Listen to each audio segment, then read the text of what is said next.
Hello and welcome to Sikkim Ko podcast. I am And- Shirin Eden, And I'm Pema Wangchuk. and it's a beautiful but hot day today. Yeah, not beautiful. Bright, sunny, and blisteringly It is hot. it is beautiful because it is not raining. For that much. But the highway is closed. But the highway is closed, which is interesting. On a day when the monsoon has kind of taken a pause, we received word this morning from the district magistrate Kalimpong that the national highway is highway is going to be closed for 2 days. At Fingers crossed. 6th and 8th mile, the road is blocked. Yeah. And we don't know exactly when it's going to open. Yeah, so they are hoping that it is only for 2 days, but then it could Extend go on beyond forever. that as well. Quite frankly admitted by the DM. Yes. And so, You were telling me about this program you recently went to. yes. Oh, yes. So, it's always nice to begin with something positive. And just a few days back, 2 days back, I was at Paljanamgal Girls' School, which is celebrating its centenary, 100 years. Established in 1924. This is their centennial year. And although they had a run earlier when they announced the centenary celebrations, they started off their centenary celebrations with a lit fest, a 3-day lit fest that they hosted at the school. And I was there for one of the days, and it's always impressive to visit an institution that is that old. But what was really heartwarming about PNGS was that the campus looks lived in. It's like I like to say has a lot of character, but it also looks very fresh. So everything appears to be functioning, all the buildings and things like that. So it's not A just rarity in Sikkim. with age. yeah. So everything is functioning. The kids I've always been impressed by PNGS products. I think they've put out some really strong, independent women. And looks like they're continuing with the trend. All right. So congratulations, PNGS. Okay. And Then we have to move on to some sad, or like less actually, pleasant less material. pleasant, but very entertaining for people who like news and maybe conflict. some conflict. So I think those who are clued into the Sikkim news, they know what is happening in the football sector of the state. In the past week, what went on? There was this slight conflict, you could call it that, Confrontation. between the Sikkim Football Association and the Football Development Private Limited Not really. group. The confrontation was between SFA and the Chief Minister. That too. So it is essentially between these two groups, but the Chief Minister has also come in this conflict with his comment on Facebook, where he said that SFA had made an announcement. Chronology starting से. Chronology बता रही हूँ. So SFA had announced that it was organizing the Sikkim Premier League from 31st August, I think. Okay, end of August. They missed the deadline, so it's not important. Anyways, so yeah. So they made this announcement. There was a press conference. And the very next day, the Chief Minister... Same evening or next day? Whatever. The Chief Minister released a Facebook post where he said that... And he had also posted a small short clip of that press conference that was shared by various, I guess, social media news houses. So he shared that, saying that I came to know of this from social media, that they are organizing something called the Sikkim Premier League, which is not what SFA organizes. It is a football development private limited company that had started organizing the Sikkim Premier League 2 years back, and this is only creating confusion, and it's not good for football or sports in Sikkim. So yeah, that's it. I don't think he requested anyone to do anything, but he just commented. Yeah, so he said that it is unfortunate that SFA is getting into this shoving match with FDPL, and it would be good for the sport if people worked together. And he left it at that. And of course, it was obvious. What he was saying was pretty obvious. His displeasure with this whole thing was quite obvious. And also then it was followed up almost the next day, which is not confirmed yet. But the next day, the Sports and Youth Affairs Department sent a letter to SFA saying that you've announced the Premier League at Palja Stadium, but our records show that you've not taken permission. So don't go ahead with it, kind of stuff. But I think the Facebook post was enough to give SFA a pause. And I would say high time, because the football development, FDPL has been put together by former footballers from Sikkim. I don't think you're ever former. Footballers from Sikkim who retired from professional football and set up this company, which is going to be hosting this league for 2 years. A little bit of that. So the FDPL has Nirmal Chhetri, Nimchiring Lepcha, Sanju Pradhan, Robin Gurung, Bikash Jaru, all big names for Sikkim in football. How many does SFA have? Big names? Footballers? Actually, none. Yeah. And Bhaichung is there at a technical post, but okay. And FDPL, the little bit of history about FDPL is that it was kind of like formed with the patronage, under the patronage of the Chief Minister, because the Chief Minister had supported them when they started out and supported them for this particular tournament, Sikkim Premier League. Yes. And that is how they started it. And we all know the big tournament. If people who are not into football, if they don't know, for them, that's the big tournaments, the big football tournament that happens at Palja Stadium, even at night. The night, what do they call it? Yeah. Night games. I don't know. Under floodlights. Under floodlights. There's this, and last year they had called this big singer from Nepal Yeah, I think Nepal, Darjeeling. They have this big. It is a very. They brought in a lot of event. glamour. With fireworks, people you might have heard and seen the fireworks as well. So that is the Sikkim Premier League, organized by Football Development Private Limited. And so a little bit now going into the juice behind the conflict is that it seems SFA had pointed its problems with SPL when it started, saying that who is FDPL? Because SFA is affiliated with the All India Football Federation. It's an official recognized body, whereas FDPL is not. FDPL is a private limited. It's a company, yeah. So when they organized it, of course, SFA would have a problem. So they said, this Premier League, anybody cannot organize it. There has to be there's certain criteria when it comes to Premier Leagues. And that we don't think it is being followed. So they had pointed it out, and I think with SFA it boils down to I don't think of one of his better. So they had said, okay, it's a first edition, it's okay. Maybe they'll, improve in the second edition. And supposedly according to them, it has not improved. In the second edition, it was the same. So I think it was brewing from the very beginning, from the time the first SPL was held, it was brewing.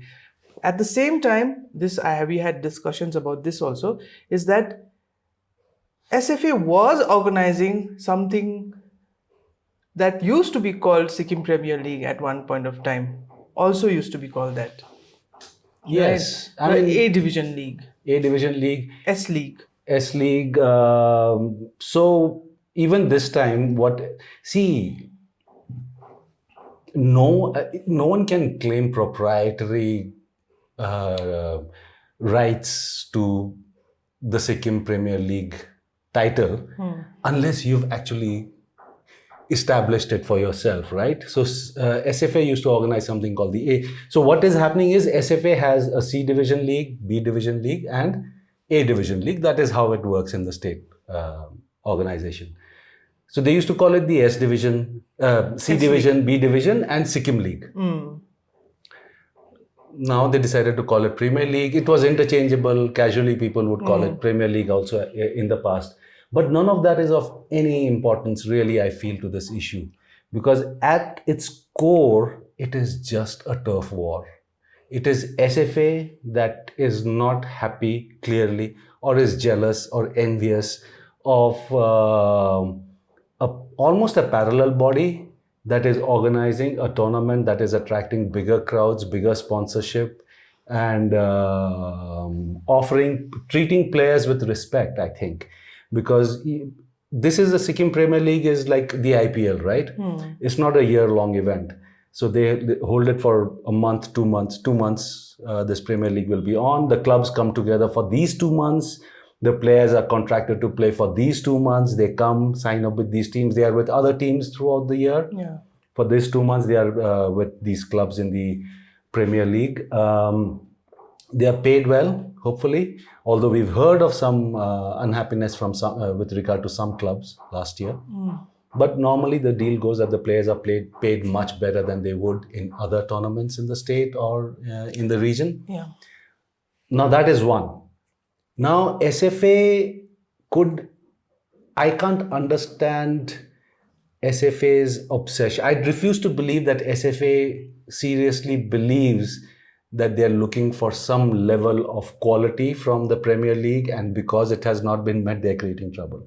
Because what SFA did do was, last year they came out with this letter that was supposedly from the All India Football Federation, which was threatening SFA with being deregistered or being derecognized if they allowed this Premier League to continue in Sikkim without any supervisionary authority or clearance from the SFA. I don't think AIFF would have come to know of this tournament on its own. Someone tattled from Sikkim, right? SFA went there and said, big brother, look at what these guys are doing. They're taking over my claims to football greatness. And that is how that letter came about. I think it was, more than anything else, I think it was very distasteful, the way that SFA has behaved. I'm not a big fan of SFA. I don't think SFA has done any great service for football. If anything, it has allowed egos to interfere with a lot of good things that could have happened with football. And during COVID, in the aftermath of COVID, and when the Palja Stadium was undergoing renovations, football scene has just completely collapsed in Sikkim. You cannot suddenly wake up and 1 year organize a C and B division and then suddenly claim that, oh, we are doing such a great job. So there is that. I think because now that all this resentment, all this anger about how football is organized has come out in the open, this will get settled, right? I mean, it is quite clear that SFA does not have the spine to withstand the political pressure that's coming its way, right? So there is no confrontation going to go. Confrontation happens when two sides are both like staring each other down, right? If SFA cowers down, then there is no confrontation. We don't know whether if SFA has cowered down though. I will stick my neck out and say that they probably will. But they see, SFA could escalate the whole issue by going to AIF and doing all that, right? That's a separate game altogether. But for Sikkim, for sports in Sikkim, for football in Sikkim, for footballers in Sikkim, for kids who, I have met kids on the bypass coming from Luing at 3 o'clock in the morning, walking from Luing to come to Palja Stadium, play, go back home and be in time for school. That is the kind of passion that football has. And that is the kind of passion that I feel SFA has not been able to cultivate and respect. Yeah. They behave like colonial masters. Yeah, they want everyone to come and do namaste and ji hazuri to them, right? So that has to go. There has to be a respect for the sports person. Now that this has come out in the open, I think provides a good opportunity for this reform to happen. To figure out how a sports body that represents the most popular and most followed sport in Sikkim can become better. Like, let's even keep aside my personal reservations about this organization, but shouldn't they be in discussions about how do we become better? Instead of how do our office bearers get to visit more foreign countries attending football tournaments all over the world?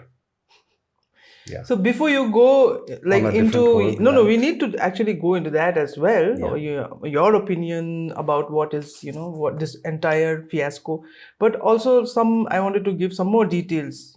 Okay. Like for example, the FDPL is not recognized by AIFF, but it is it offers more to the players in terms of money. It seems because there is a proper auction. No, it's like the IPL kind of auction happens, and so the players get.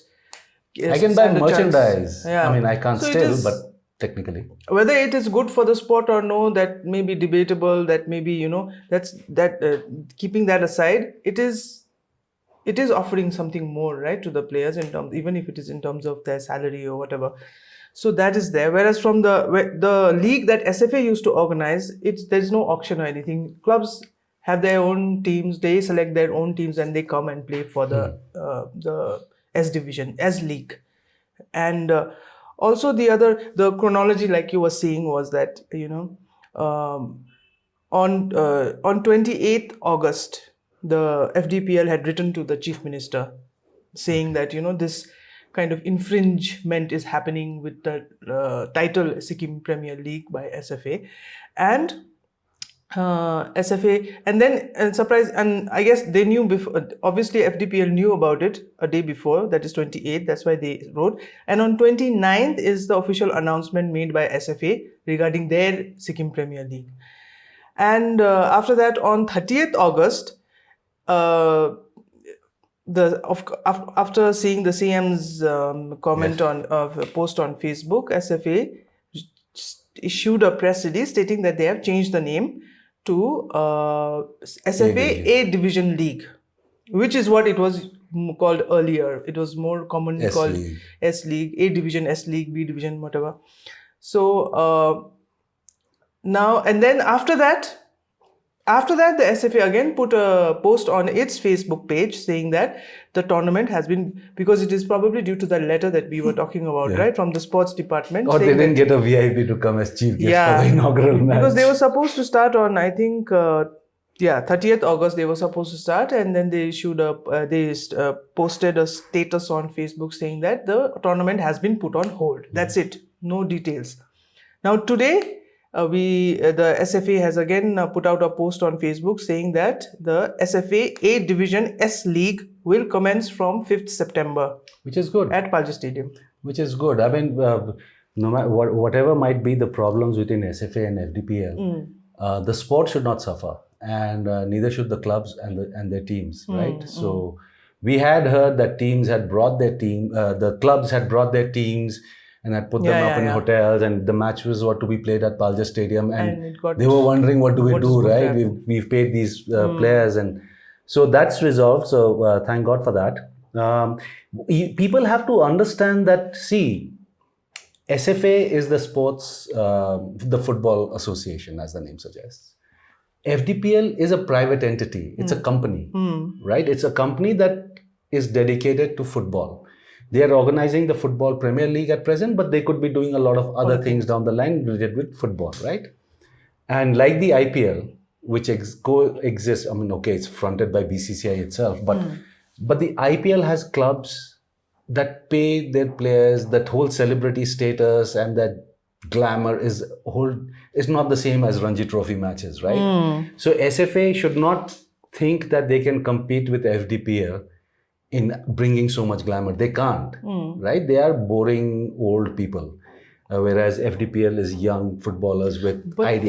Yeah, that's what I was thinking. They can coexist. They're not actually stepping on each other's toes. Not coexist. I was thinking they should work together instead, right? SFA can be, the advisory body or something like that, and FDPL, and it is comprised of young people and football loving people, so they can, and they know what is, at some point of time, I think people like us have to accept that we are no longer in tandem with the times, like we have lost touch. We don't know things. We don't know what's the newest thing or the new trend or the new ways of working. So you have to let these young people come in and let them, do things, and we should also be open enough to learn from them. Oh, okay, this is a new thing, like teach me also. But yeah, so I feel like if they work together, it would be so great. Yes. But like, even if that is too much to ask, okay, then don't step on, like you said, each other's toes. Just So the way SFA has behaved, even FDPL has not been like very open with its communications, I guess, in this whole thing. There is that. But it's like it's very simple.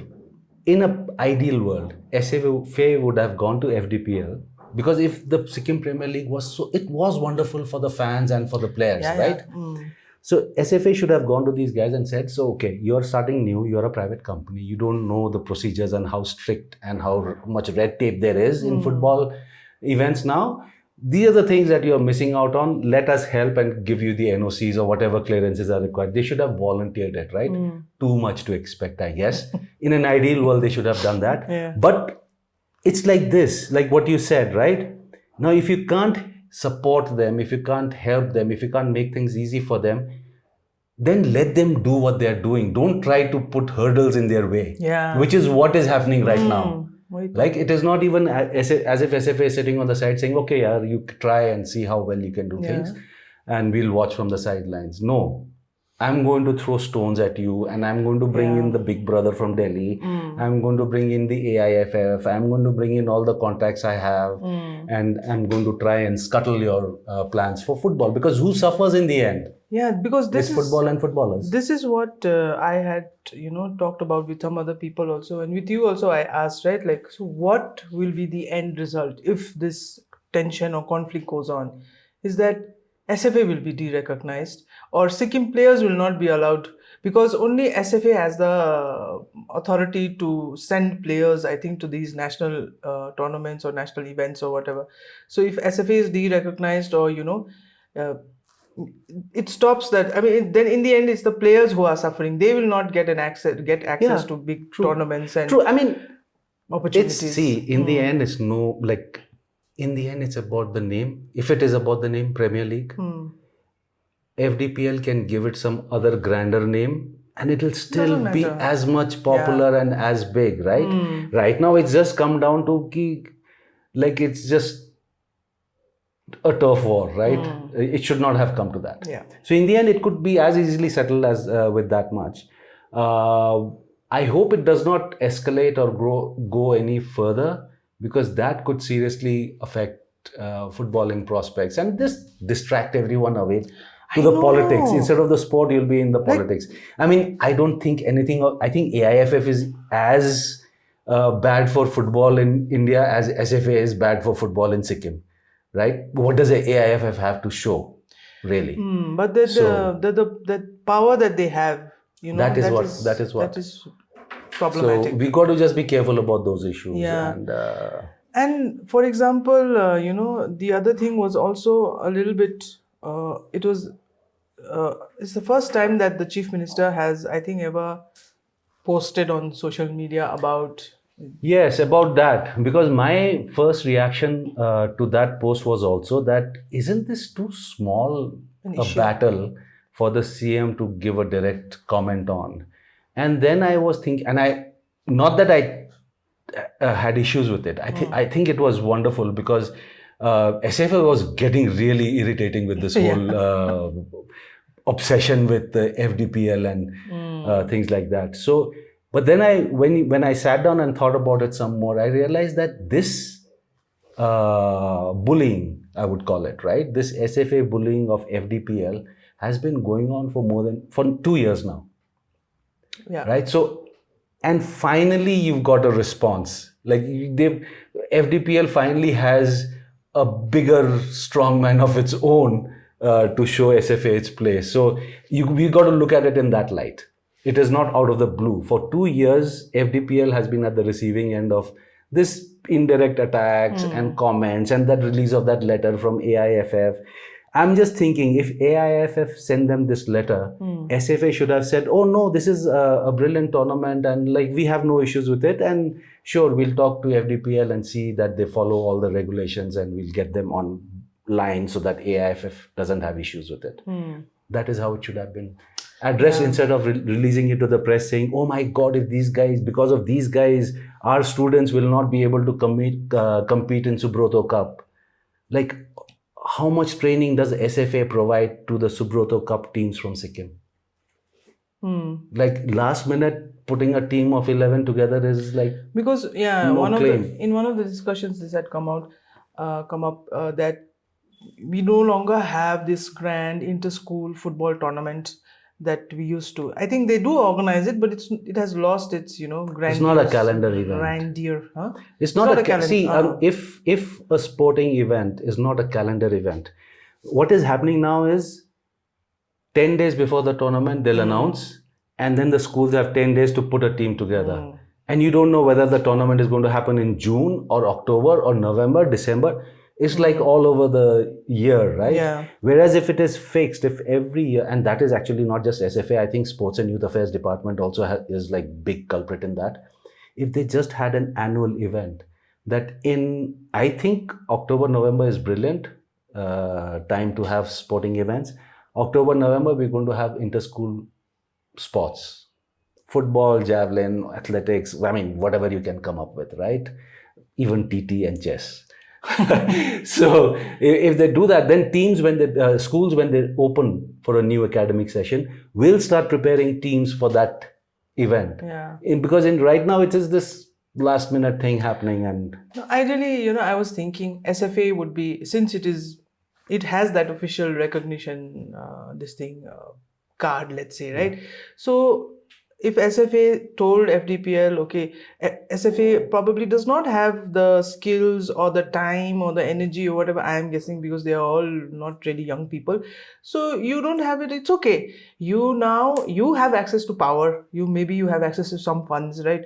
Then you collaborate with a body like FDPL and say, okay, we will get you the funds, we'll get you the permissions, we will get you whatever, right? That's our side of the work, and you guys, you will organize this grand tournament. Not 1, 2, we should have SPL should not be the only one. In fact, right? as you were talking, I was thinking, why should there be only one inter-school tournament? Why I mean, there should be one that is done by SFA, there should be one done by Sports and Youth Affairs Department, one by FDPL. Yeah. And throughout the year, our kids should be playing because they're wasting time in school anyways. For example, this SPL is all men. We should have a women's SPL, right? वो भी नहीं है होता है I don't know if it's a part of it. I don't think so. Not with SPL, but they have tried women. See, that is, if you do it every year. See, what happens now is there will be a women's tournament. It used to happen around Independence Day, actually. We missed it this year. So they would do this tournaments. And the same thing happens, right? You'll announce that I'm going to have a women's league football tournament 15 days before the tournament begins. So you don't have enough teams. Whereas if you have it as a calendar event, who knows? Schools will put together these teams, clubs will put together these teams, right? So, I mean, there should be age groups, women teams. So many things, yeah. And I think Sikkim should seriously be looking. I mean, we've produced some good footballers, girls. Some really good. We've had the privilege of interviewing some of them. So it could become like America, our women footballers. I think our women footballing team should be doing much better. No, there are a lot of girls now. Even in Palja Stadium last time when I'd gone, you see in the morning, in the evening, there are I've seen some girls practice out there, and I'm they're as good really as the boys. Impressed. Or they are better than most boys in their skills. No, this other thing that I wanted to point out was that that Baichung had started the talent spotting. What was it? No, it was not Baichung. It was the state government. Oh, it was the state government. In fact, the thing? chief minister was a sports minister at that time. For Baichung, more Baichungs. Yeah, so our present chief minister was a sports minister at that time. Oh, okay. And they had launched this scheme called Search for More Baichungs. And they would do this talent hunt and then put the kids in hostel in Namchi, Sai Namchi, and in Gangtok as well. For example, good SFA place. I mean, half of FDP, I think all of FDPL is Search for More Baichungs, products of that scheme. Was SFA involved in that? Are you crazy? No. I mean, thank God not. And no, it was SIWA, Sports Authority of India. I was going to say the exact opposite. opposite. I was going to say maybe SFA should do something like that because it has, it is connected with AIFF. Yeah. I mean, given how SFA has been behaving, I'm like, this might be excessive, but given how SFA has been behaving, I think talent scares them. Right? So, real excellent sports persons, good talented sports persons are a threat to SFA. Yeah. No, but wouldn't you say a body like SFA, would that kind of body be, responsible for something like spotting talent? It's usually like in cricket, it's like that, right? You have those. BCCI is a whole different beast. It has its own problems as well. So, it would be. But they do that, right? It would be. Ideally, it should be the clubs. And that is where the people come in. If people supported the club culture, and this is crazy, like we have a chief minister who was responsible for one of the more interesting schemes for football, Search for More Bhaichungs, which has kind of, like, I think it's just floundering right now. Then you have another, he's an MLA right now, Lamta, who used to have a club called Sikkim Himalayan Sporting Club or Football Club or whatever, which was doing brilliant work. I was so impressed. That is a few years back, not anymore. I don't know how they are doing now. But some years back, when I was privy to what they were attempting and how they were working with players and training and stuff like that, I was very impressed. Bhaichung tried it for a relatively long while with USFC, but even that is an experiment that doesn't exist anymore. Yeah. Akraman is there. So there are these, in fits and starts, these efforts made. We need, as organizations like SFA should be these parent bodies that provide you with the backup and support to these interested, passionate footballers and football supporters to do the things the right way. Yeah. SFA itself can't do it. It can't run a Governors Gold Cup properly. So that is what I'm saying. They can't. They should accept they can't. Yeah. So they should get bodies like FDPL or they, give a contract to them. That kind of relationship. And then work together for animals. That's just don't get in their way. My thing is don't help, don't support, but don't get in their way either, right? Like when they are going down a certain path, let them go there. Okay. If they stumble, they stumble. You don't be the one who gives, tangdi. Lunky thaped a lot on. So let's not do that. All right. I think we've had, almost half an hour. We were into extra time and sudden death stage. So we can move on to the next one. So next is an equally interesting topic that but that's not last week. Last week an FIR was filed by the proprietor of coffee shop, one of the proprietors of coffee shop, and I think Dragon Walk. In the exact FIR now, I forget, that's bad journalism or whatever. So there is this group of youngsters who run establishments like the coffee shop, Yellow Cabin, Dragon Walk, the Rooftop So the young people are aware of it, and these establishments are doing quite well. So what happened was a few weeks back, I think, or even maybe a month back, rumors started spreading that these places, avoid going to these places because they. No, let's see. I'm just being nitpicking here. Rumors started spreading. No. Rumors were being spread. Somebody spread. Someone started spreading. So it started off with which I haven't heard myself. It started off with a voice note on WhatsApp, voice recording saying that, don't go to this restaurant, that restaurant, whatever. It started off with that. I haven't heard that voice note, but someone I know had called me and said, there is this thing going around. You should also avoid going to this restaurant. And I was like, okay. But what is going on? We got to keep in mind that a lot of our readers are not privy to what we're talking about. I'm going to come to that. I'm building the, suspense. Okay. So, no, the thing is the rumors, the voice note said basically that they use kapat. Kapat is, in Nepali it is kapat, right? In English it is like, I don't know. Nepali hai ki bhutia, bote. It's a cultural thing. Let's call it that. I don't know which language it belongs to, but it's a cultural thing. So there is this cultural thing, belief. Not cultural, superstitious. It's there in Nepal also, I am sure, in this belt, right? It's all over the country and the world, actually. But no. Country, yes. Particular kapat. So where, you must have heard, it's very interesting, the topic itself of kapat that has been around for ages, that you believe that certain families or certain restaurants or businesses will deliberately poison your food and then their gods will reward them with more wealth and prosperity. So that is the belief. And in this case, I believe, that is what happened, that these establishments were doing particularly well, which is why this rumor spread, oh, they're doing so well, probably they use kapat. I don't know. So they filed an FIR, and they have said that this issued a press release sort of thing also, that this is spreading, and they have said, okay, I would like to read out their statement. One line that they have written is, we have been in the restaurant business in Sikkim for more than 35 years. Wow. And no one has at any time accused us of anything in all these years. And that's the statement. And of course that this is all malicious statements are being spread. So and then it was a lot of people actually believed it. I feel like even in my circle, a lot of people were talking about it and say, So what happens with this kind of rumor mongering is they'll be like, who knows whether it's true or not, but best to avoid, That's the mentality that people have. Yeah, it's not harmless. I mean, the problem with this whole thing is on many instances, you would say that it is, okay, I mean, what's the harm? Right? A lot of people will come up with that. But this is dangerous territory. But before kind of getting into the dangerous territory bit and the absolute insensitivity, I mean, I would like to touch upon the insensitivity of this whole rumor business to begin with. Now, when did these rumors begin? These rumors were born out of, there were like about 3-4 very young people who passed away, right, in Sikkim, who died. And heart attack and young people dying is always a traumatic thing.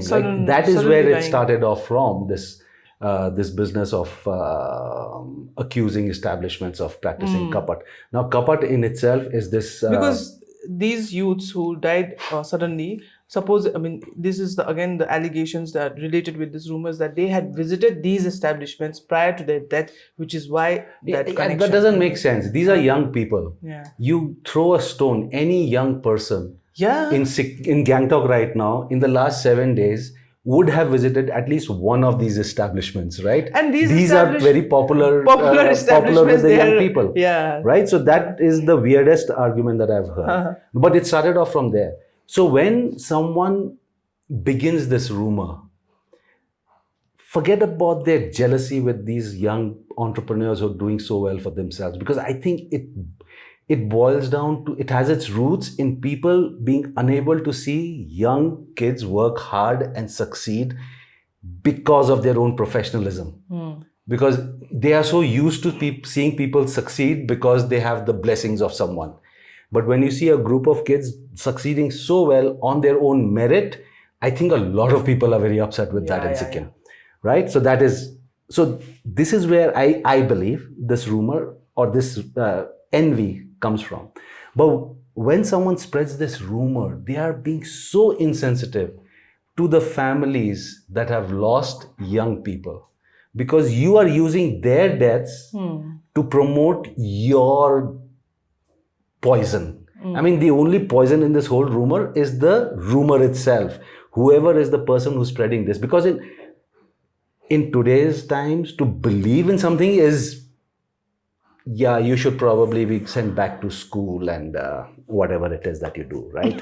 Where you can be informed better. No, and it is, the interesting thing is, if it was one establishment, okay, little bit, but then what do you mean little bit? There is no little bit. I mean, all of it is off. No, I mean, you could have this, doubt in your head, okay? I'm just, not that I ever believed this rumor, but I'm saying, but then you are targeting the entire, all the establishments that are doing well, all the establishments that are, being run by this, not the same, I think, it's not like the same people are running all of it. Venn diagram overlap, yes. Whatever. So, so I was like, and then, I'm being very honest. If you tell me, Kunika Jane Batoma, Kunama, there is one shop, very, dingy looking shop, don't go there. Okay. But No, you are being elitist. Like a dingy shop, okay, they can be doing cupboard, but this fancy restaurant can't be doing. No, Yeah. it's just not there. I mean, you got to accept that the whole idea of cupboard it originated in business competition, right? You have this belief, like when I was saying all over India, you have this belief all over India, not so much because India has. I mean, that's such a bad comparison, but the mainstream India is obviously more scientifically developed than Sikkim is, right? So these superstitions, even though a lot of others, like they'll do a lot of things with Gaumutra and cow dung, but not this anymore. So this started off along pilgrimage routes and trade routes and competition between eateries. When they want business to come to them, they'll spread a rumor about a competition across the road or 2 kilometers down the road that don't eat there because they have this evil spirit that they worship to and they'll have to sacrifice people or whatever, right? It is born from there. Accept it. There is no such thing. Now, this, like the people have, I don't know under which sections the police will register their case, defamation probably. But this is the prime candidate for, this is what we mean by fake news. You see, the government of India passed these rules and laws targeting us, media persons, with allegations of fake news and action. It is not meant for us. Let's get real. It is meant for people like this because this is dangerous. Now, apart from affecting their business, because there will be a lot of people who will think twice. In this increasingly competitive world where people have to decide where to eat, this becomes a deciding factor for them. So you're directly affecting their business, which is a criminal offense because I'm denying them their right to earning, right? Yeah. But more than that, if tomorrow someone throws a stone in their business establishment, who will take that responsibility? Because that is what you're triggering, right? Yeah. When I'm spreading this whispered note of deep concern, I'm not just telling people not to eat there.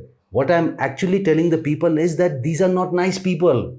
These are bad people. And this is just yesterday. I mean, and whoever is spreading this rumor, whoever started this voice note, don't fool yourself thinking that you're doing it out of concern because you're doing it out of hate. And you don't know the dangerous game you're playing. I'll give you an example of what happened yesterday in our country. I think it was in Faridabad. Yeah, I was about to point that out. Yeah. In Faridabad yesterday, same thing. WhatsApp messages reached a group of Gaurakshaks. Yeah. Complete bullshit term, right? That there is no such thing as Gaurakshak, right?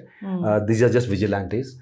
They reached a message that there was a group of people who were taking animals to slaughter, or people responsible for slaughtering cows are in your neighborhood. So this gang of louts who have got nothing else to do, like this person, was it a lady or a man, this voice note? I don't know. Whoever it is, this voice note people, as useless and idle mind devil workshop kind of example, as that person, they got into a car and they went out on the highway. On the highway was this vehicle in which had a family, right? A family, sisters, wives, brothers. And the brothers had had a fight in that area a few days back. So when this vehicle chase came behind them, they thought it is the guys they fought with 2 days back. So they fled. And this chase went on for some kilometers. These guys in the vehicle behind them shot at them. Bullet finally hit one guy, and that the driver panicked and stopped the car. These guys got out. The guy who had been injured, they shot him point blank, which is when they saw the other people in the car. They noticed, oh my God, these are Hindus and not the people that we thought we were killing. And they ran from that spot. Where was it born? Exactly the kind of voice note that people are circulating in Sikkim. So it is not enough for the authorities. It's not enough for the cops. It's not enough for the society at large to just dismiss it at an individual level saying, oh, this is so bad. Or like it is out of genuine concern, someone spread some fake news or whatever. Not on. Because this is the territory you're getting into. I think they had given in the WhatsApp thing, in this case, they had given the description of the vehicle, I think, in this kind of Scorpio, some model. This was a duster. Yeah. Or Duster may, the cows are being, whatever. How do you take a cow in a duster? I know. And if I own a duster, I'm not going to carry meat in it. But that's the kind either. Of, yeah. Right? So this is... Yeah. Even in this case, but I mean, I can understand it is difficult, but I wish they had, filed the FIR earlier, because maybe they did. I forget the date exactly. No, 30th August. That is a little late. We had heard about it much before that. So there is, even regarding FIRs or complaining about such things, people are, a little hesitant, I feel, in Sikkim.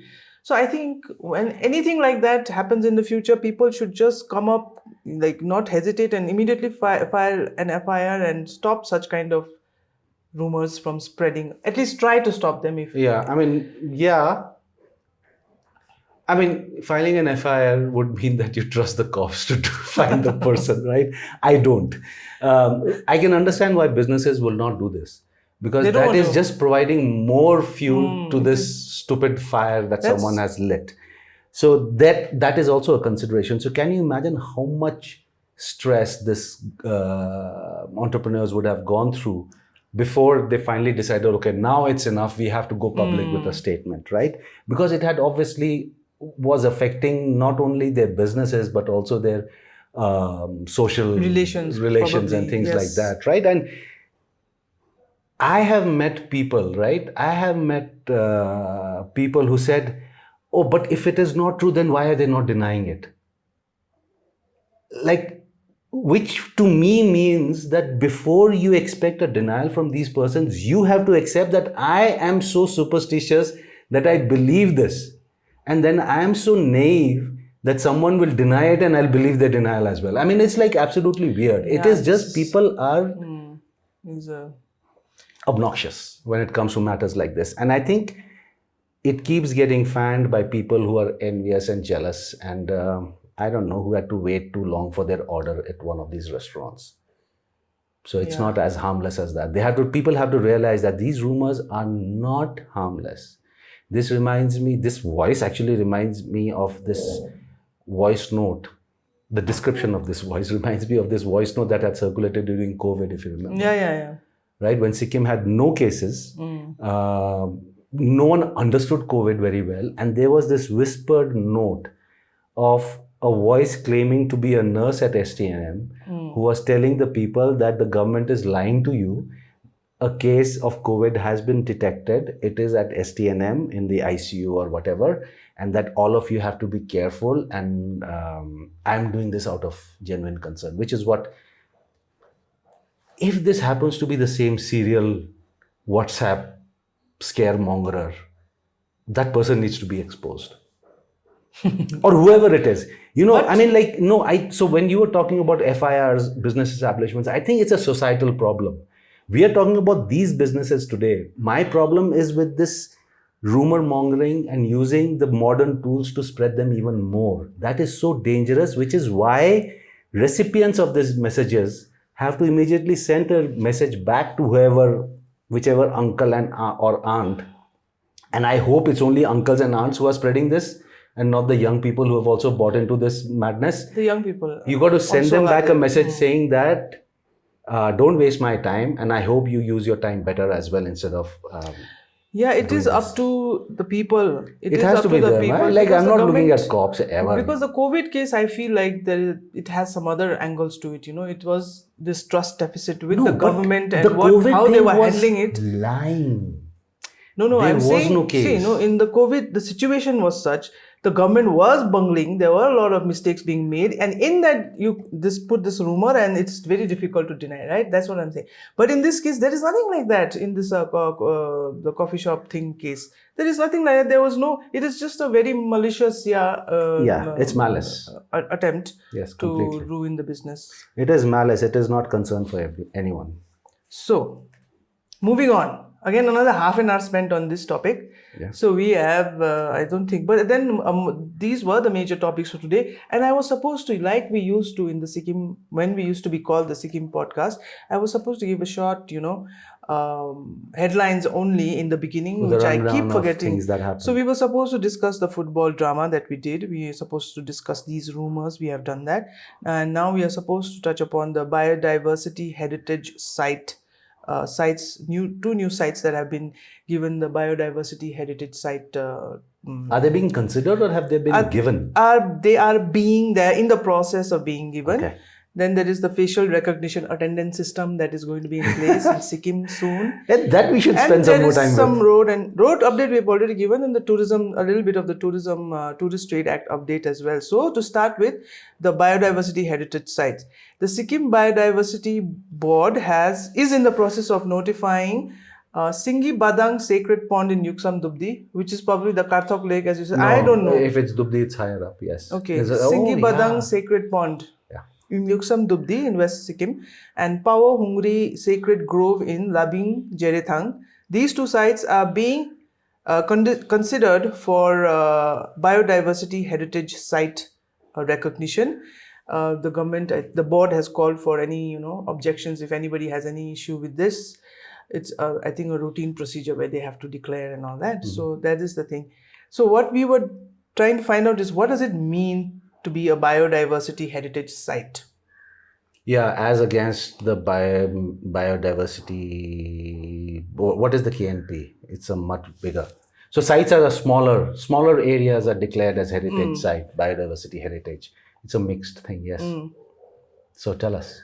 No, so it is just that the National Biodiversity Board, I think, I don't know if that's but the national body will provide some support to look after these heritage sites. If you come under it, they'll provide you with expertise, support from experts on how to manage, and I think a committee will be constituted to look after these particular sites. And then the local government has to get a budget for this management system. Yeah, I think it's brilliant. I mean, these sites that you mentioned, it's quite interesting. These come under the arc. So when you climb from Yuksam up to Dubdi Monastery, from Dubdi you can take this hike to Tussle, which is not through the road, but through the ridge in the forest. And both these sites come on there. And the Sacred Grove I've visited once. The pond I can't remember. They are very pretty, and of course they've got their stories. Now, anyways, but what is happening, I think this is such an interesting initiative, because if you're going to be setting aside funds and things like this, is because till about 50 years back, I would say, till about 50 years back, there would be certain rituals and festivals on which the monks and the believers of the Yuksam area and the Tussle area would visit these areas, these two places that you mentioned, right? They would go up, and that's when they would clean it up and they would perform some prayers, which is also in a way taking a check on how well these places are doing, right? But nowadays, with these rituals having kind of fallen off and do not involve that many people, they, I would say, in the last 15-20 years have fallen into ruin almost, right? Because people are not visiting, weeding doesn't happen, cleaning up. So the number of people who go up and can take care of these things has gone down. The monasteries, which used to earlier look after sacred groves, have fewer monks now, fewer members, and smaller jurisdictions. And since the government has taken over everything and the departments want to control everything, that synchronous kind of relationship that you had with these spaces has gone. So now if they are declared as heritage sites and you get funds and actually people will visit and record these places and maintain them for posterity, I think is wonderful. Purely from the cultural and environmental point of view. It continues. It force feeds a cultural practice, I think. I just want to visit these places. They are beautiful. Absolutely.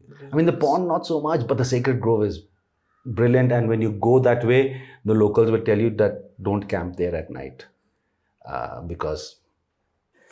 So we have the facial recognition attendance system being put in place in Sikkim government offices. Yeah. In the first phase, 2 facial recognition devices have been installed in the Tussle Secretariat at the entrance gate number 1 and near VIP gate number 2. Oh, even VIPs have to get So facially recognized. Yeah.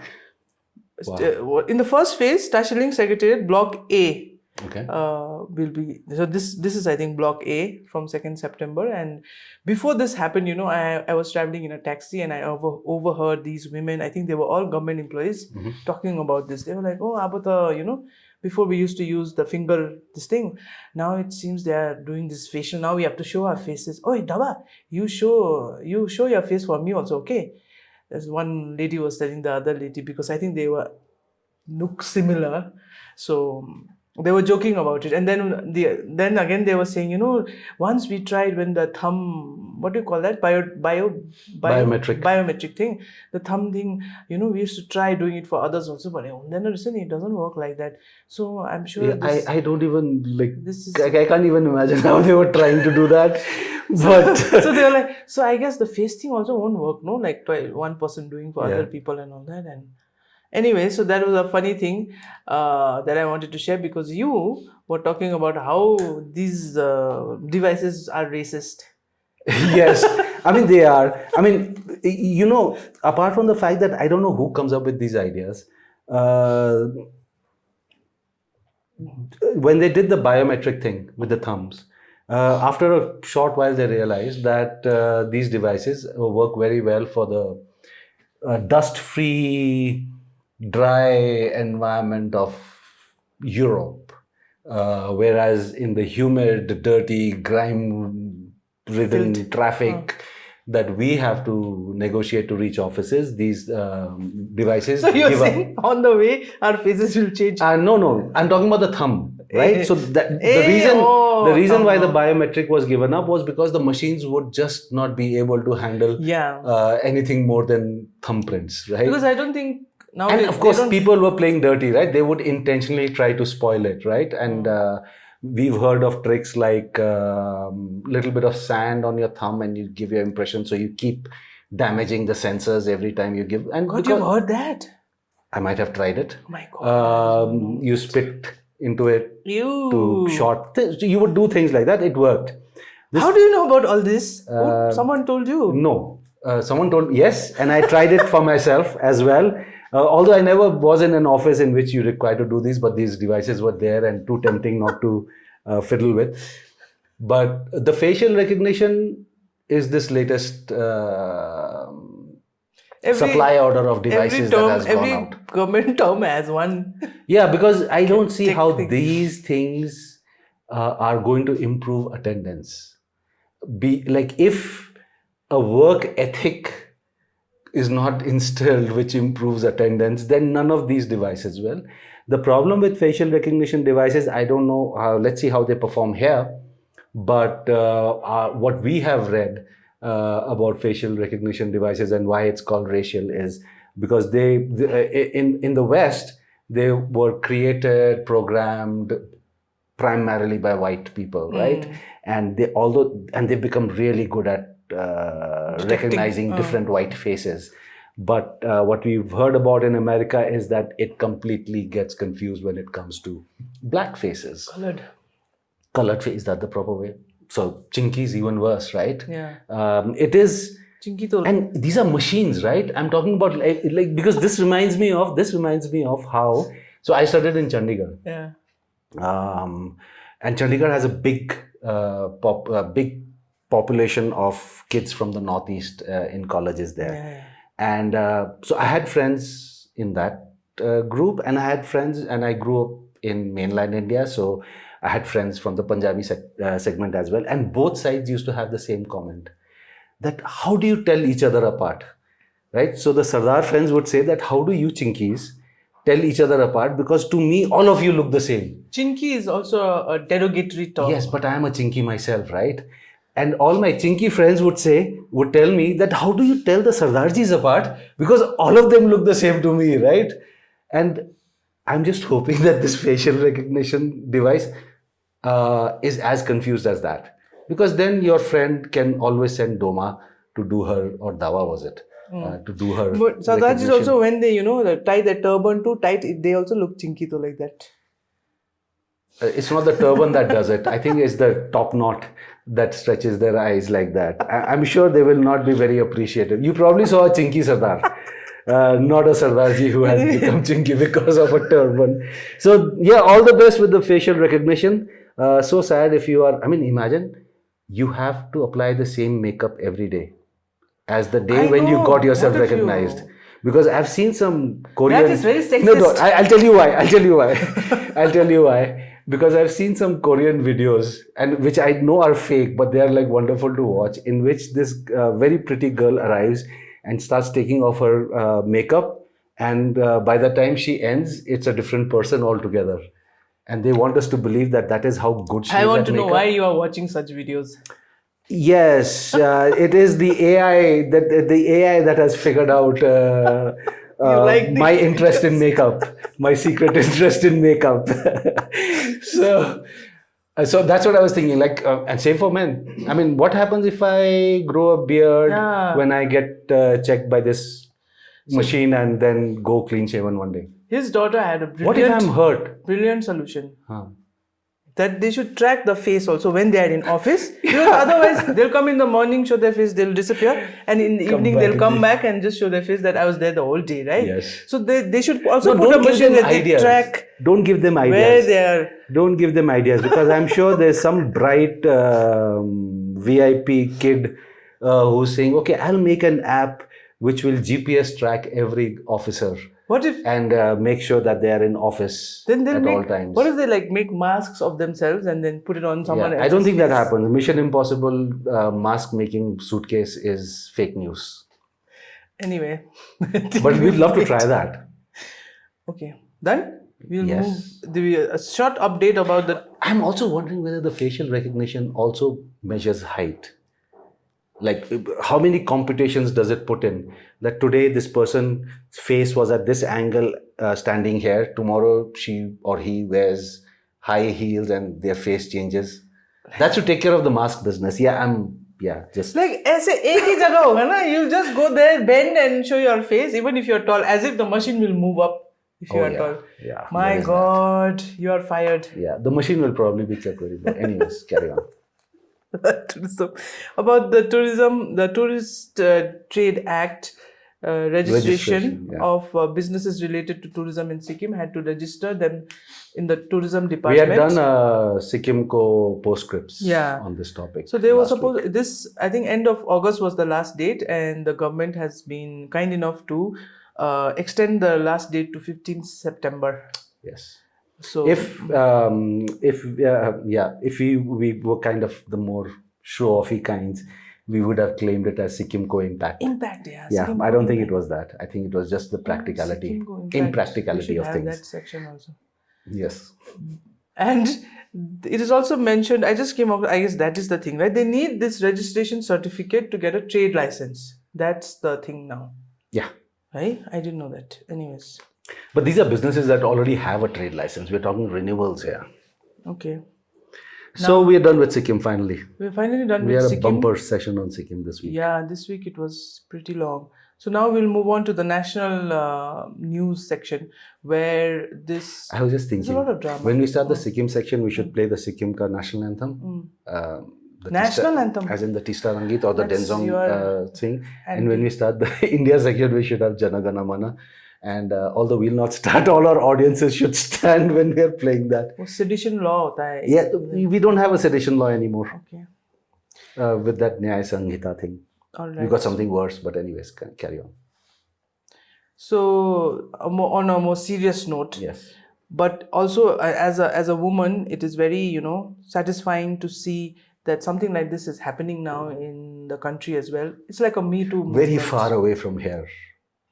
In Kerala. In Kerala, yeah. In the other end of the country, yes. You have a sort of a Me Too movement happening where in the Malayalam film industry, Malayalam is, for those who get confused, Kerala. Like Mallus are Keralites, Tamils are Tamil Nadus.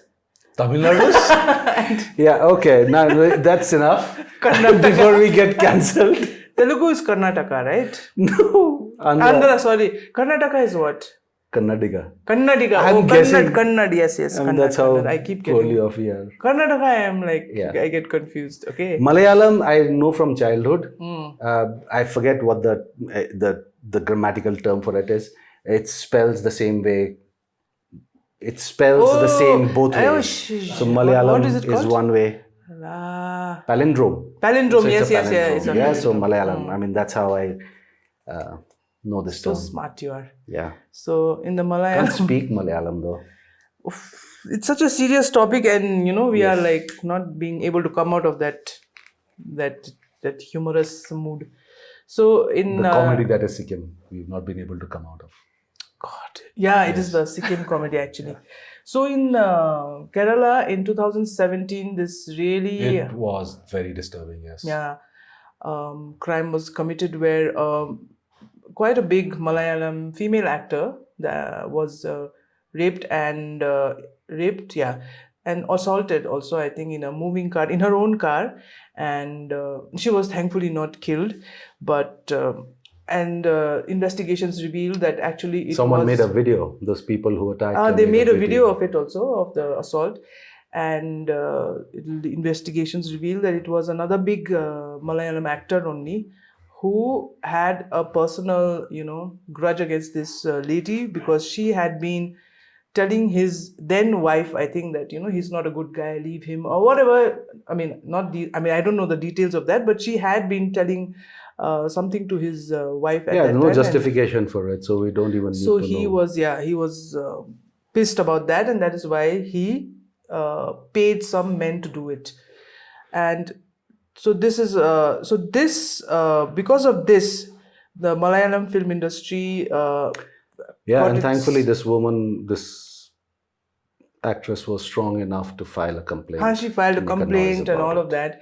And then they came up with this Women in Cinema collective in Kerala. All the women actors, I think even, directors, producers, they all came together, most of them, and set up this Women in Cinema collective because of this incident, and approached the High Court that this is not just one incident. There are many incidents like this and we need to do something about it. They petitioned the High Court of Kerala, and the High Court then set up a committee called the Hema Committee, which is the K Hema Committee, which was set up to look into problems faced by women in cinema in the Malayalam film industry.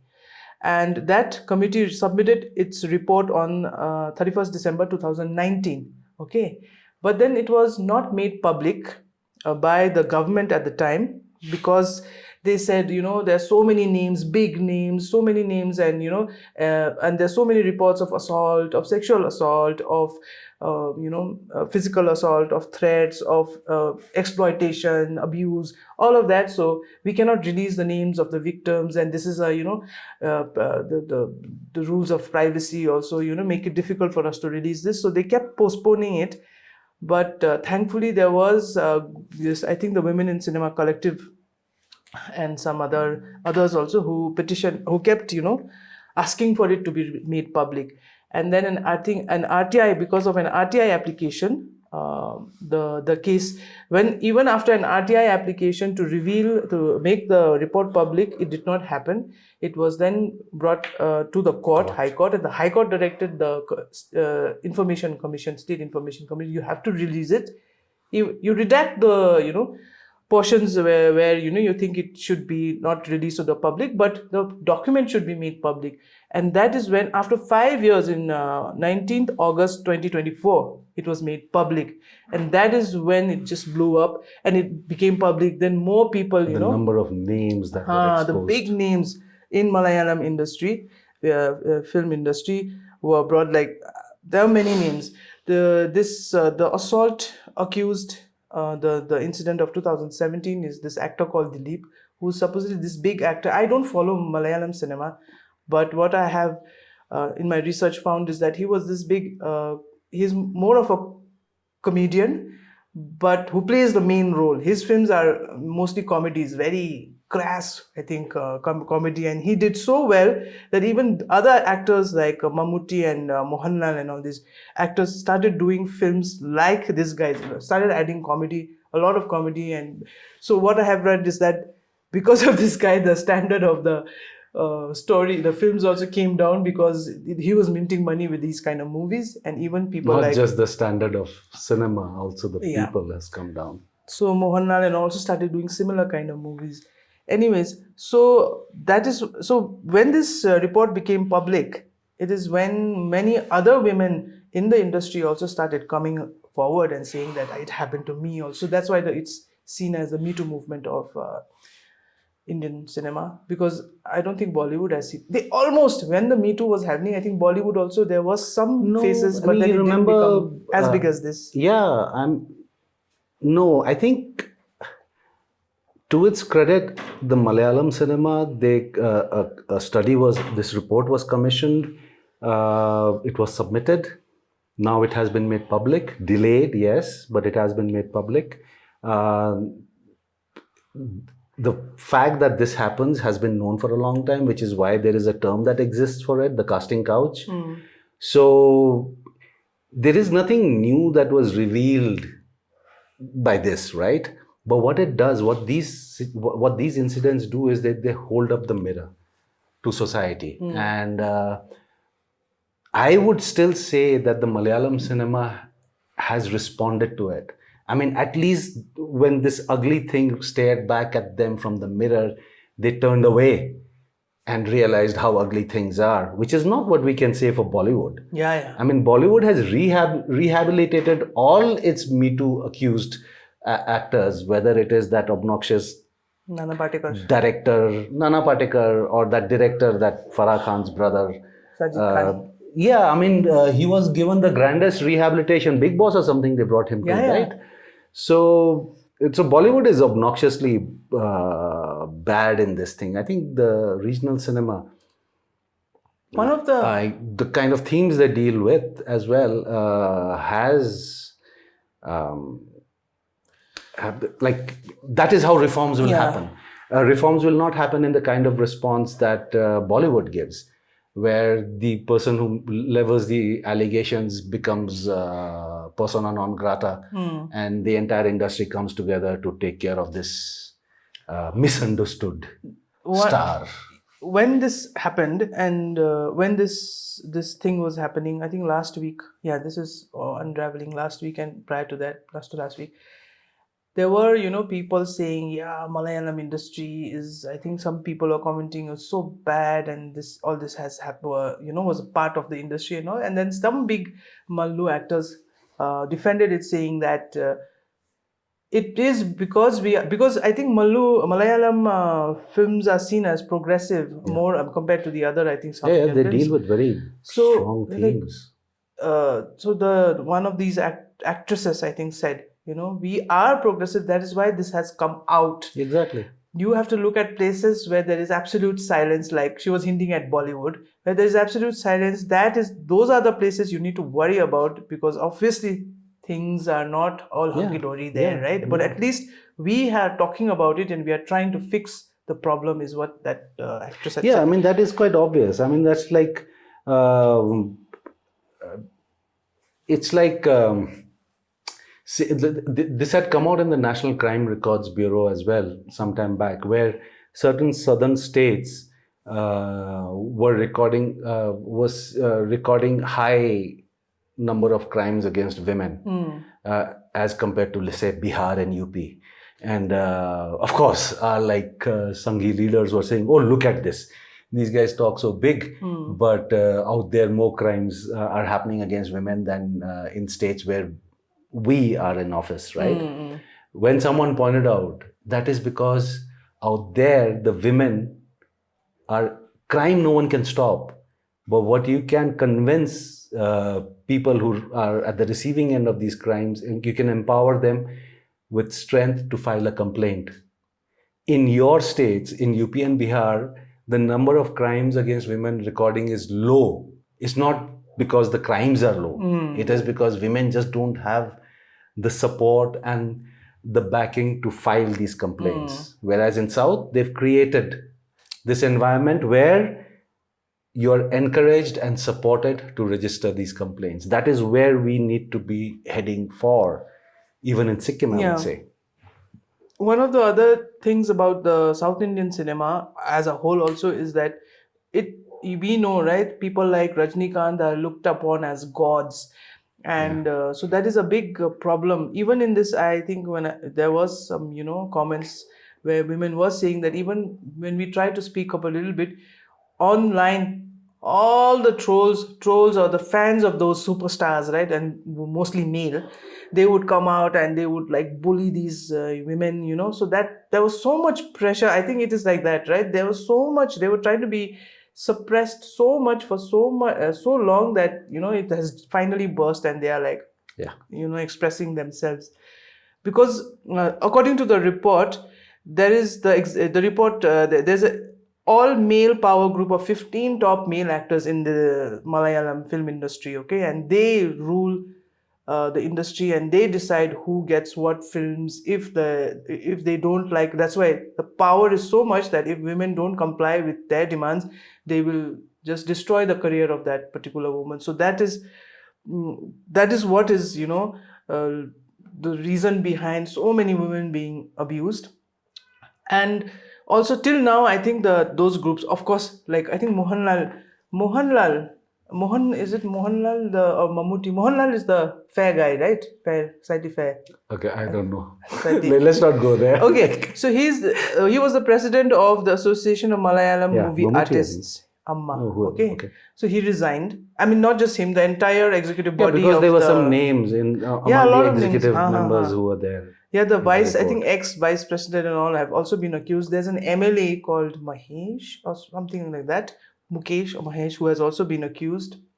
And but Mohanlal had been given very insensitive remarks in the past. When this was brought up, he would be like, I don't know what you're talking about. Like, okay, then men also should have a MeToo campaign, very insensitive comments like that.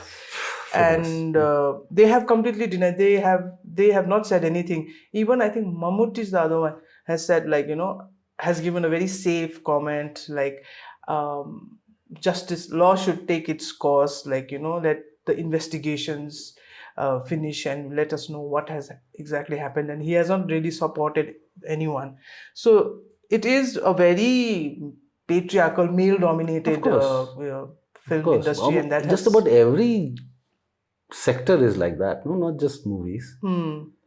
So now I think right now it's still, I mean, now the cases, there's that case going on. There's many other cases that are being filed, I think, all with women coming out and registering their complaint. So it's the attitudes. I mean, like, the cases will go on, the crime, punishment will happen. But was it in our discussion sometime back on a similar theme where this is not going to get solved until we start educating our sons better? Like, that's what is required. Wo Raja Beta, jab tak, till the time people have Raja Betas at home, this is what is going to end up happening. So until we start grooming the boys better, or if the women just say enough.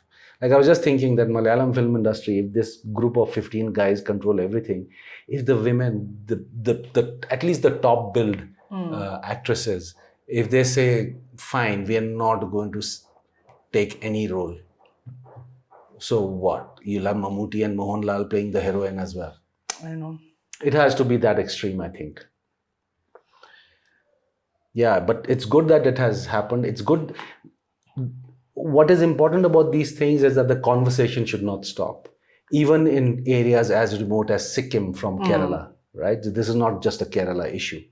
That has just provided the trigger to discuss these things. And I think more organizations, more groups in Sikkim should also discuss these matters and get ahead of these issues before women just explode one day with anger.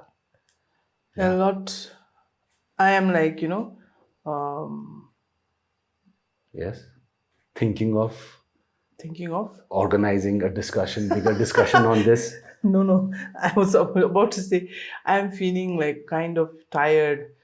I think we spoke so long today. Yes. So anyway, there's another, because this week we have had such interesting topics even though, we might not have a lot of news, but whatever, whatever has happened in the past week has been very interesting. So one of the other, the kind of drama that unraveled was in Himachal Pradesh, where the Chief Minister Sukhvinder Singh Sukhu told the State Assembly on 29th August that we will have to, not take our salaries. All the cabinet, the entire cabinet will not take salaries. Cabinet or the Assembly? Cabinet. All, Ministers or MLAs? That all state ministers, chief parliamentary secretaries, cabinet rank members. Yeah, so all the cabinet and all the political appointees will not draw any salaries for 2 months because the state's coffers are empty. Okay. I mean, are these guys drawing such huge salaries? Like, is he trying to tell me that if 60 maybe, or 70, even 100, let's say, if 100 people in Himachal Pradesh don't take their salaries, it will replenish their state coffers? Yeah, because you know what the debt amount is? 86,589 crores. Huh. Okay. And why? I mean, after it's crossed 100 crores, it doesn't matter, like 1,000, 8,000, 10,000. Like, it's not as if you can pay back. You cannot even imagine, no? Like, what is 86,000 crores? Like, yeah. Anyways, so one of the, allegations against the government for being in this state is that it has given out a lot of freebies, like it has revived the old pension scheme. It has promised to pay 1,500 to women under a scheme. It has promised free power, electricity, rupees 20,639 crores spent on the salaries of government employees. And the other reason is also that the center's funds has been reduced. So earlier, Congress, na? Yeah, earlier they could borrow up to 5% of the GDP from the center, and now it has been reduced to 3.5% of the GDP. Okay. And which means the state could earlier borrow up to 14,500 crores. Now it can only borrow 9,000 crores. Only. Well, why couldn't? That says a lot about how the GDP has not increased. And the state government, that's the right. And it is expected the 86,000 crore debt is expected to touch 1 lakh crore by next financial year. And but they don't plan to repay anything. No. Because let's just keep ballooning. Yeah, because they inherited their debt. Their debt from the at 86,000 crores. You can call it whatever you want. Because their logic, they are saying we inherited. We from didn't the take it. Why should we pay it? From the previous government we inherited. Now we'll leave it for the next government. My God. That's not what they said. But I'm just saying. Yeah. That's the theory I think every government gives, right? No, it's the governments are not expected to turn a profit. I mean, they're not private limited companies, right? But they cannot be. We force it on our governments, right, by expecting the government to do the impossible. Like, give me a job, give me a pension, give me loans, give me grants, make my house, pay for my treatment. So when you put that much pressure on the government, then obviously you reach up where Himachal has reached now. That said, it's not as if whoever they owe the money will come and mortgage. Like, it's not like they mortgage the state, right? Now, what will the banks or the consortium of banks that lent Himachal the money, what will they do if they don't pay? Like, they can't auction Himachal, right? So it's in the end, these governance issues and this competitive freebie business, that has to go. The percentage, pay, pension and interest payments made up for 46.3% of the total spending of last. I mean, this 20. Sikkim is worse. Sikkim is worse. No, but what I have a problem now increasingly with so many of these babu types and economists making such a big issue about the pension burden. Spending. Right? you have never informed people better to kind of ease it out or make it more pragmatic, right? So you've continued with this whole regime. But I think they are making a bigger noise about pension to deflect attention from how well they pay themselves. Like if you look at the salaries that the bureaucrats take home, and the same bureaucrat is then going to tell us that, oh my God, the pension that the people are expecting is too much. It is just mischief. How much do you think bureaucrat, the top I don't take know. home? Like 5 lakhs per month? Just salary? No, I don't think. It won't be 5 lakhs. 2. It could be. I mean, 2 is like regular. It will be more than 2. Oh, yeah. Another thing was also the government. Now they have set the salaries, the ministers, whatever, they'll not take salaries. Or before that. So what, the ministers are not supposed to eat anything at home? Or are they saying that the ministers make enough money? Yeah, obviously. Apart from... No, see, that is what we understand. But that is not how it has to be admitted. I know, it is... So for 3 months, the minister's kitchen... Chula nahi jalega. Nahi chalega? Nahi jalega, ji. So after 3 months, they'll have new ministers? Yes. Because these will probably have starved to death. Yes. Today, what is wrong with us? I don't know. Anyway, so prior to this salary business, the government had withdrawn power subsidy to taxpayers earlier in July this year. That step also they had taken. Okay. So only people belonging to BPL, IRDP and weaker sections get the subsidy. The power subsidy cost the state electricity board rupees 18 crores in 2020. Yeah, when you're talking 86,000 crores, 18 crores to is nothing. So the question about subsidy, I mean, these are all very complicated issues that some experts will discuss later. Okay. But the government should be able to justify largesse very well. Because not just, I will do this for you, right? What is happening right now is all governments come and say that I'll do this for you. I'll give you free electricity. I'll give you free healthcare. I'll give you free this. I'll give you free that, whatever, right? So we only are hearing all about what the government is offering to do for you.